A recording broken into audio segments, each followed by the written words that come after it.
Hi everyone, welcome back to my YouTube channel the Pathshala. मेरा नाम सुप्रीत धमीजा है और मैं पिछले 3.5 साल से आप लोगों को क्लासेस दे रही हूँ पॉलिटिकल साइंस के सभी एंट्रेंस एग्जाम्स के लिए। लेकिन मेरी क्लासेस खासकर टारगेटेड होती है नेट जेआरएफ के लिए। इस चैनल और टेलीग्राम चैनल पर आपको फ्री कंटेंट मिलता है, लेकिन अगर आपको पेड क्लासेस चाहिए हो तो आप मुझे अनअकैडमी प्लस पे ज्वाइन कर सकते हैं। अनअकैडमी पर मैं आपको पेड क्लासेस देती हूँ सभी एंट्रेंस एग्जाम्स की। आप मेरे टेलीग्राम चैनल पर आएंगे तो आपको various quizzes, free PDF and content भी मिल जाएगा। इस समय अगर आप मेरे को ज्वाइन करते हैं अनअकैडमी पर तो 23% का डिस्काउंट ले सकते हैं आप मेरा कोड यूज करके, जो कि है सुप्रीत लाइव। आज का क्लास जो टॉपिक मैं आपके सामने डिस्कस करने वाली हूँ वो एक एक्सप्लेनेशन होगा of a very important classical article जो कि योगेंद्र यादव ने लिखा है। योगेंद्र यादव आप सबको पता होगा, एक सोशल एक्टिविस्ट के रूप में अभी बहुत ज़्यादा एक्टिव है करेंटली इंडियन पॉलिटिक्स में। और पिछले कुछ सालों से उन्होंने कुछ ऐसे मुद्दों पर बात करी है जो भारतीय राजनीति के ऐसे मुद्दे हैं जो अक्सर लोग बोलने से डरते हैं एंड एक खुलकर आवाज नहीं उठा पाते उन टॉपिक्स पर। वो योगेंद्र यादव की खासियत रहती है। जब आप अपने कुछ ऐसे यूनिट्स पढ़ते हैं जैसे पॉलिटिकल प्रोसेसेस इन इंडिया, आपने मूवमेंट्स जानी, आपने चेंजेस जाने इंडिया में, राजनीति का जो इलेक्शन से कनेक्शन है, या फिर जो क्राइम हो रहे हैं, इलेक्शंस जो जीत रहे हैं उनका क्रिमिनल बैकग्राउंड कितना ज्यादा स्ट्रांग है, नेक्सस क्या है क्रिमिनल और पॉलिटिक्स के बीच में। इसके अलावा there are so many things जो हम राजनीति के पक्ष में जब जाते हैं पढ़ने तो वो टॉपिक्स छुप जाते हैं। ऐसा ही एक topic paradox of Indian representation है।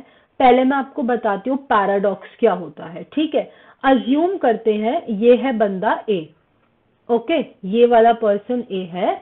ये कहता है कि ये जो खाना पड़ा है प्लेट में ये तो बहुत ठंडा है और मुझे तो सिर्फ गर्म खाना खाना है, ओके। तो जब कोई व्यक्ति उसको खाना गर्म करके दे देता है तो ये उसको जवाब में कहता है उफ ये तो खाना बहुत गर्म है, मैं तो इसको ठंडा करके खाऊंगा। मतलब अपनी ही बात में एक इतना बड़ा विरोधाभास पेश करना, इतना बड़ा कॉन्ट्रडिक्शन पेश करना कि जो तुम कह रहे हो और जो तुम कर रहे हो उसमें बहुत ज्यादा फर्क है। जो तुम बोल रहे हो और जो तुम एक्चुअल में करते हो उसमें बहुत फर्क आ जाए तो उसे पैराडॉक्स कहते हैं। मतलब हमारे कहने और करने के बीच का जो फर्क है इसको पैराडॉक्स कहा जाता है।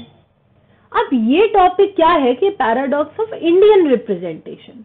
इंडिया रिप्रेजेंट किया जाता है by number of languages, by number of cultures, by number of ethnicity. और इंडिया से ज्यादा भाई डाइवर्स नेशन दुनिया में है ही कहां। India is the most diverse country in this whole infrastructure जो इंटरनेशनल सिस्टम का है, उसमें भारत से ज्यादा डाइवर्सिटी कहीं और देखने को कहां मिलेगी। तो जब आप भारत के रिप्रेजेंटेशन की बात करते हो आपको पता है कि 5 से 7 ग्रुप्स, 5 से 7 तरीके हैं जिससे भारत रिप्रेजेंट किया जाता है। और उसमें इमेजिन करिए, जस्ट इमेजिन दिस, कि हम लोग डेमोक्रेसी क्यों बनाते हैं। हम इसलिए बनाते हैं ताकि हम सबको मौका मिले राजनीति में पार्टिसिपेट करने का। लेकिन एक बार ध्यान से 1 मिनट यहाँ पॉज करके एक सवाल पर बहुत विचार करना ढंग से, क्या हम वाकई ही अपने रिप्रेजेंटेटिव से, जिनको हम चुनते हैं, जो हमारे प्रतिनिधि हैं, क्या हम उनसे क्लोज फील कर पाते हैं? क्या हम उनसे सवाल पूछ सकते हैं कि आप हमारे पैसे कहाँ लेके जा रहे हो, आप किस पे कितना खर्चा कर रहे हो, आपके घरों में इतना पैसा क्यों है, हमारे पास क्यों नहीं है? Are these questions very comfortable for us to ask them? क्या हमारे पास वो खुला दायरा अवेलेबल है जिसमें हम उनको ये सब सवाल पूछ सकते हैं? नहीं। तो फिर ये तो विरोधाभास हो गया, ये तो द्वंद्व हो गया कि आप जो कह रहे हो और आप जो कर रहे हो उसमें बहुत ज्यादा फर्क है। भारत के पॉलिटिकल रिप्रेजेंटेशन में क्या पैराडॉक्स है ना।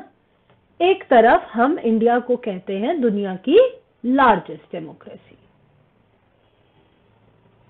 और उसमें भी डेमोक्रेसी के 2 रूप होते हैं, या तो डेमोक्रेसी डायरेक्ट होती है या इनडायरेक्ट होती है। अब इंडिया की देखिए पॉपुलेशन है बहुत ज्यादा, तो ऑब्वियसली हमें पता है कि इंडिया की जो पॉपुलेशन है, जो सिस्टम है, उसके हिसाब से हमारी कंट्री रिप्रेजेंटेटिव डेमोक्रेसी मतलब इनडायरेक्ट डेमोक्रेसी है। तो चलो हमने मान लिया हमारी कंट्री एक रिप्रेजेंटेटिव स्लैश इनडायरेक्ट डेमोक्रेसी है। इसका मतलब ये है कि हमारे पास जो करोड़ों की पॉपुलेशन है वो खुद तो जाके फैसला ले नहीं सकती, तो उसने इलेक्शन के थ्रू कुछ अपने प्रतिनिधि चुने हैं, जो हमारे एमपीज, एमएलए हो गए, मिनिस्टर्स हो गए, और वो जो है फाइनल सारे बिल्स, डिसीजंस, पार्लियामेंट में जो भी फंक्शनिंग है वो देखते हैं। तो इतनी करोड़ों की पॉपुलेशन कुछ लोगों को चुनती है, लिमिटेड, जो रिप्रेजेंट करते हैं हमें, ठीक है। तो एक हाथ पे हमें बहुत सारे इंक्रीज देखने चाहिए थे कि भैया 75 साल से हम अपना देश खुद गवर्न कर रहे हैं, इंडिपेंडेंट है, सोलो कंट्रोल है, तो हमारी रिप्रेजेंटेशन बढ़नी चाहिए थी। लेकिन एक्चुअली ये तो कम होती जा रही है। मतलब कितने ही लोग हैं जो जीरो से उठकर इस राजनीति के इस मुकाम तक पहुंच पाते हैं। या दूसरी बात यह है कि जिसको हम चुनते हैं अपने प्रतिनिधि के रूप में, वो आगे जाके क्या रिप्रेजेंट करता है, क्या वो हमारे ओपिनियंस रिप्रेजेंट करता है, जब वो हमारा काम करता है तो हम पे ही एहसान करता है कि जाओ तेरा काम कर दिया, तो मेरे पैर छू के रखना, मेरे को मानते रहना। तो ये हमारे ऊपर एहसान कैसे कर रहे हैं, जबकि चुना तो हमने है। तो ये रिप्रेजेंटेटिव डेमोक्रेसी, एक तरफ तो दुनिया को ये मैसेज जाएगा कि वाह इंडिया कितनी बलवान, कितनी वेल बिल्ट रिप्रेजेंटेटिव डेमोक्रेसी, लेकिन दूसरी तरफ ये भी तो देखो कि रिप्रेजेंटेशन हो किसका रहा है, कहाँ हो रहा है रिप्रेजेंटेशन, किसे मौका मिल रहा है अपने आप को दिखाने का। हम लोग अक्सर ये क्वेश्चन पूछते हैं, कौन चुना गया एमपी है, कौन बना विधायक, कौन बना एमएलए, कौन बना मंत्री, लेकिन हम ये नहीं पूछते कि रिप्रेजेंट क्या कर रहा है ये एमएलए। हम बस ये पूछ लेते हैं कि रिप्रेजेंटेटिव कौन चुना गया, क्या करता था, क्या प्रोफेशन है, क्या बैकग्राउंड है, पर हम ये नहीं पूछते कि ये जिसको चुना है ये किसको रिप्रेजेंट कर रहा है, ये किसको दर्शा रहा है, किसका प्रतिनिधित्व करने जा रहा है। प्रतिनिधि तो हमारा है ना वो, तो हमारे इश्यूज कहाँ है, हमारे इश्यूज का आंसर कहाँ है, what gets represented, we know who is representing, but क्या रिप्रेजेंट कर रहा है वो अपने ओपिनियंस रिप्रेजेंट कर रहा है, हमारे नहीं। इंडियन डेमोक्रेसी को ऑब्जर्व करने वाले कुछ पॉलिटिकल साइंस एक्सपर्ट्स कहते हैं कि हमारी कंट्री में जो पॉपुलर इश्यूज हैं, जो कंसर्न्स हैं पॉलिसी में, वो फिक्स होकर रह गए। हमें पता है किस चीज को अटेंशन देंगे तो हमारे वोट बैंक भरेंगे, हमें पता है, इसलिए पॉलिटिकल रिप्रेजेंटेटिव को इजी हो रहा है चूज करना। उसको पता है मैं क्या टारगेट करूंगा तो अगली बार मेरा वोट बैंक और ज्यादा बेटर होगा। इसलिए जब हम अपने मिनिस्टर्स चूज करते हैं या अपने प्रतिनिधि या अपने लोकल लीडर्स चूज करते हैं, हम बड़ी उम्मीद से चूज करते हैं, लेकिन जब वो पावर में आ जाते हैं वो कुछ और ही रिप्रेजेंट कर रहे होते हैं। ये गैप बढ़ता चलता है, हमारी एस्पिरेशंस, उम्मीदें, एक्सपेक्टेशंस हाई है और उनको पूरा बहुत कम करा जा रहा है। तो ये जो गैप है ये काफी इंक्रीज हो जाता है दोनों जगह से, और वो इंक्रीज होने की वजह से क्या होता है, फ्रस्ट्रेशन बहुत बढ़ जाती है, इमेंस अमाउंट ऑफ फ्रस्ट्रेशन हो जाती है लोगों के अंदर कि अरे क्या फायदा हुआ, किसी को भी चूज कर लो, सब ऐसे ही निकलेंगे। ये फ्रस्ट्रेशन आपको तब बढ़ती हुई दिखती है जब पॉलिटिकल करप्शन के ऊपर लगातार कंप्लेंट्स होती है। और सोचिए कि MPs, MLAs and every other lower position तक लगातार कंप्लेंट्स का दायरा बढ़ता जा रहा है। आम जनता को लगता है कि अगर हमारे मंत्री जी, अगर हमारे विधायक जी हमारा काम करके दे रहे हैं तो वो हमारे लिए बहुत मर्सी कर रहे हैं, बहुत दया कर रहे हैं, बहुत बड़ा काम कर रहे हैं। बट एक्चुअली रिप्रेजेंटेटिव डेमोक्रेसी का मतलब होता है कि हमने आपको चूज किया है तो हमारी आपके ऊपर पावर होनी चाहिए, हमारे पास पावर होनी चाहिए आपके ऊपर। यहां तो लोगों का कांटेक्ट करना मुश्किल है अपने रिप्रेजेंटेटिव से, बैठना, बात करना, उसको कंट्रोल करना, उससे अपनी बातें पूरी कराना तो दूर की बात है। यहाँ तो लोग मिल नहीं सकते अपने ही रिप्रेजेंटेटिव से, अपने ही विधायक, अपने ही एरिया के विधायक या किसी चोजन मिनिस्टर से मिल पाना असंभव होता है लोगों के लिए। इतना डिफरेंस आ जाता है, यही तो पैराडॉक्स है। कह रहे हो आप कि हम तुम्हारी सेवा के लिए हैं, लेकिन जब सेवा करने का मौका आता है तो आप उससे इतना ज्यादा दुखी करते हैं उस कैटेगरी को कि वो आपके से कुछ मांग ही ना सके। ऐसा नहीं है कि लोअर सोशल ऑर्डर से पॉलिटिकल लीडर्स ऊपर नहीं उठे हैं, ऐसा नहीं है कि सिर्फ बड़े परिवारों से या ऊंची जातियों से ही मौका मिला है भारत में रिप्रेजेंटेशन का। कुछ एग्जांपल्स है भी जहां पर पॉलिटिकल लीडर्स बहुत नीचे से ऊपर उठे हैं और धीरे धीरे करके उन्होंने अपना बहुत नाम बनाया है। लेकिन सवाल ये है कि जिस क्लास से वो उठे थे, जिस जाति से वो उठकर आए थे, क्या वापस उनकी सरकारों ने उसी जाति को स्ट्रेंथन करने के लिए, मजबूत करने के लिए 100% कोई काम किया है क्या? ये भी एक बड़ा सवाल है। क्या उसके बाद कोई बहुत सब्सटैंशियल ऐसी पॉलिसी बनाई गई हो, बजट में कोई बड़ा चेंज लाया हो, या सरकार में आने के जो बेनिफिट हैं वो उस क्लास को दिए गए हों? बिहार और उत्तर प्रदेश में आप देख सकते हैं कि 1990 की जो दशक थे, स्पेशली जब मंडल कमीशन वाले सारे स्टेप्स पूरे हुए हैं, तो बैकवर्ड क्लास का रिप्रेजेंटेशन स्ट्रांग हो गया था। और उसके बाद हमें ये भी पता चला कितनी कमी है, मतलब उत्तर प्रदेश जैसे राज्य में कितनी कमी है रिप्रेजेंटेशन की, क्योंकि एक बारी में सिर्फ एक ही वर्ग चमक पाता है। अब अगर ओबीसी वर्ग चमक रहा है एक बारी उत्तर प्रदेश में, तो हाई कास्ट को जगह नहीं मिलेगी, हाई कास्ट चमक रहा है तो ओबीसी को जगह नहीं मिलेगी, हिंदू चमक रहा है तो मुस्लिम को नहीं मिलेगी, मुस्लिम चमक रहा है तो हिंदू को नहीं मिलेगी। तो ये चलता रहता है लगातार। कोई एक ऐसी सरकार कहाँ देखने को मिल रही है जिसने लगातार एक अच्छा रिप्रेजेंटेशन का मौका दिया हो? लगातार उस फील्ड में तो हमारे पास कमी है, डेफिसिट है। ये फेलियर है हमारी रिप्रेजेंटेटिव डेमोक्रेसी का, ये एक बहुत बड़ा फेलियर की तरफ इशारा करा जा रहा है। योगेंद्र यादव एक बहुत स्पेशल लाइन कहते हैं, 1970s और 80s में वोटर्स में इतनी एक्साइटमेंट होती थी ना, जब वो एमएलए भी चूज करने जाते थे तो उनमें इतनी एक्साइटमेंट होती थी, ऐसा लगता था प्रधानमंत्री के लिए वोट डालने जा रहे हैं। लेकिन कुछ टाइम से अब लोग इतने ढीले पड़ गए हैं इलेक्शन में, उनका इतना अपना मन खराब हो चुका है, इतना खट्टा हो चुका है दिल चुनाव को लेकर, रिप्रेजेंटेशन को लेकर, कि अब जब उन्हें पीएम भी चूज करना होता है तो वो इतना ऐसे जाते हैं जैसे, मतलब ठीक है कोई बात नहीं, जैसे उन्हें मात्र सिर्फ एक सीएम चूज करना हो। उस आराम, उस कंफर्ट को पहले रखा जाता है। नागरिक पहले अपने मन में वो फ्रस्ट्रेशन और कंफर्ट को चूज करते हैं rather than thinking election as a very big deal. इससे आप ये भी एक चीज नोटिस करो कि राज्यसभा की भी पोजीशन बहुत वीक होती जा रही है इसकी वजह से। भाई राज्यसभा इकलौता तरीका जिससे भारतीय राज्य को रिप्रेजेंट किया जा सकता है ना। जब पॉलिटिकल पार्टी का मन करता है वो राज्यसभा में शफलिंग कर देती है, रीशफलिंग कर देती है, इधर की पोजीशन उधर कर दी, नॉमिनेशन के बेसिस पर अपने लोग आगे कर दिए।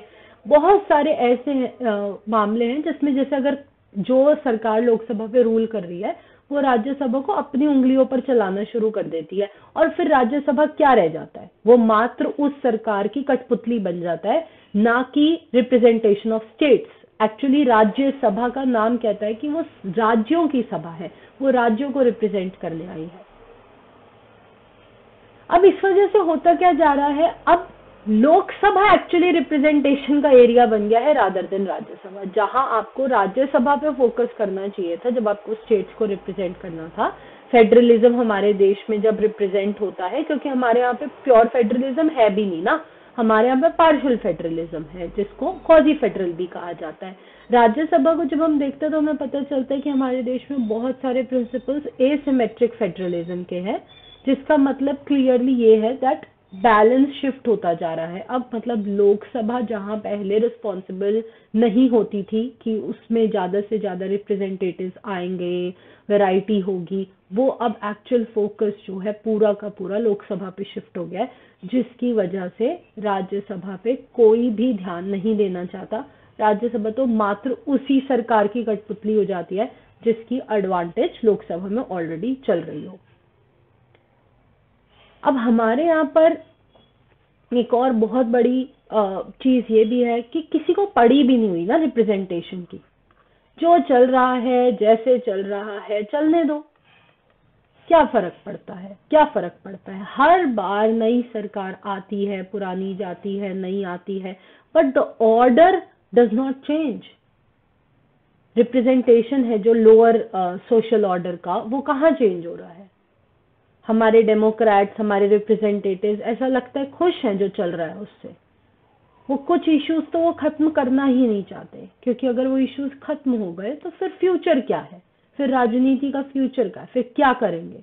इट्स जस्ट लाइक कि आपको इतना प्यार हो गया है दुख से कि आप दुख जाने ही नहीं देना चाहते कि अगर खुशी आ गई तो मैं उसे हैंडल कैसे करूंगा, इसलिए आप दुख में ही जीना सीख जा रहे हैं। बिल्कुल ऐसे ही इस देश के रिप्रेजेंटेटिव्स का हाल हो चुका है। They are so happy and comforted by the idea कि लोअर क्लास को हम बार बार कन्विंस करेंगे, बार बार वोट बैंक के लिए अपने साथ लाएंगे कि अगर उन्होंने सच में एक दिन रिप्रेजेंटेशन ले ली तो फिर हाथ से बाजी निकल जाएगी। इसलिए उस पर काम करने का किसी को कोई फायदा या कोई तर्क ही नहीं नजर आ रहा। हमारे यहाँ पर चेंजेस आए हैं, बीच में आते हैं चले जाते हैं, ये मैं नहीं कह सकती कि कोई चेंज नहीं आया हो। मैं इस आर्टिकल का एक्चुअली एनालिसिस दे रही हूँ, तो इसमें मेरे व्यू पॉइंट्स कम हैं और आर्टिकल का एनालिसिस ज़्यादा है। सो थोड़ा ध्यान दीजिएगा, उस पक्ष से पढ़ने की कोशिश करिए कि योगेंद्र यादव जी क्या पॉइंट्स हाईलाइट करना चाहते हैं। अच्छा, बात करते हैं कुछ और लोगों की। मतलब एक तो आपके पास SC ST OBC कम्युनिटी वाला अंडर रिप्रेजेंटेशन हो गया कि जितना मिलना चाहिए था उतना अभी तक नहीं मिला है। मंडल कमीशन के आने के बाद से मात्र कुछ इम्प्रूवमेंट्स देखने को मिले हैं, लेकिन फिर भी कोई ऐसे मैसिव इम्प्रूवमेंट्स नहीं है। लेकिन अब कुछ ऐसे लोगों की बात करते हैं जिनके बारे में सरकारें डिस्कस करना ही नहीं चाहती, चाहे कोई भी हो। हम एग्जाम्पल ले रहे हैं यहाँ पर मुस्लिम्स का। एक बार अपना ध्यान डाइवर्ट करते हैं to Muslim representation in Indian politics. Sachar committee आप सबको पता ही है, एक बड़ा क्वेश्चन है जो आपके एंट्रेंस एग्जाम्स में आता है। मुस्लिम्स को पार्लियामेंट में या विधानसभा में काफी अंडर रिप्रेजेंट किया जाता है, according to what they should have gotten till now नहीं मिला है। लेकिन क्या इस पर कभी कभी कोई ट्रिगर पॉइंट खड़ा हुआ है? क्या इस पर काम करने के लिए कोई करेक्टिव एक्शन लिया गया है? कभी नहीं।